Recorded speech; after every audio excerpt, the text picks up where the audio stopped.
The boy simply drank Coke instead of water all the time. Who would have thought it saved his life?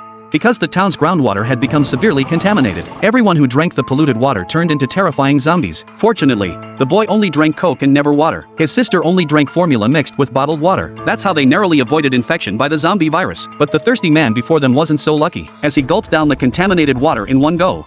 A splitting headache soon began to pound his skull. Returning home, he discovered in horror, his teeth had turned an eerie green. Just as he grappled with this bewildering change, he suddenly heard his wife's screams from upstairs. The next instant, his body underwent a sudden mutation. Uncontrollably, he lunged at his wife in the shower. Before she could react, she transformed into a green-eyed zombie just like him. Meanwhile, many others who drank the contaminated water also mutated, roaming the streets madly searching for prey to tear apart. Jack watched his neighbors flee from the windowsill and urgently asked his mother what was happening. But to his horror, his mother rose eerily from her seat. It turned out she had drunk vegetable juice made with contaminated water, and the zombie virus had already infected her. In the next instant, she lunged toward Jack. Jack was startled and begged his mother to calm down, but his mother couldn't understand a word he said. Jack had no choice but to open the door and flee for his life. Just then, a car suddenly sped past, accidentally knocking his mutated mother flying. The driver jumped out, apologized, and urged Jack to hide back inside. The entire town was overrun with infected zombies. The driver then frantically drove away. At that very moment, several zombies nearby charged toward them. Terrified, Jack yanked his mother back home. Fortunately, just before the zombies caught up, he managed to drag her inside, to prevent his mother from harming his newborn sister.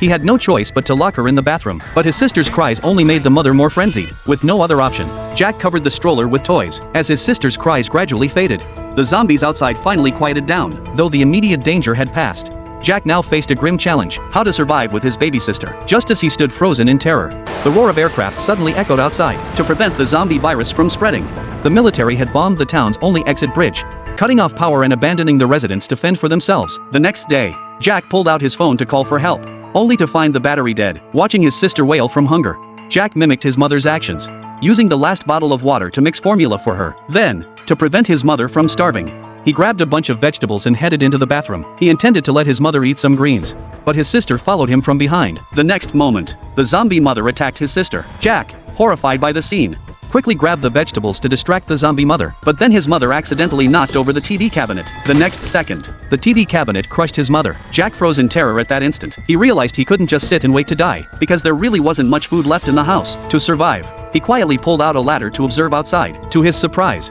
as long as he remained silent, the zombies outside didn't notice him. Spotting the family cat he'd raised for years, Jack immediately thought of a way to escape. He flung open the door to draw the zombies' attention, while the cat was being chased by the zombies. He scooped up his sister and dashed outside without looking back. He originally planned to hide with his sister in a supermarket,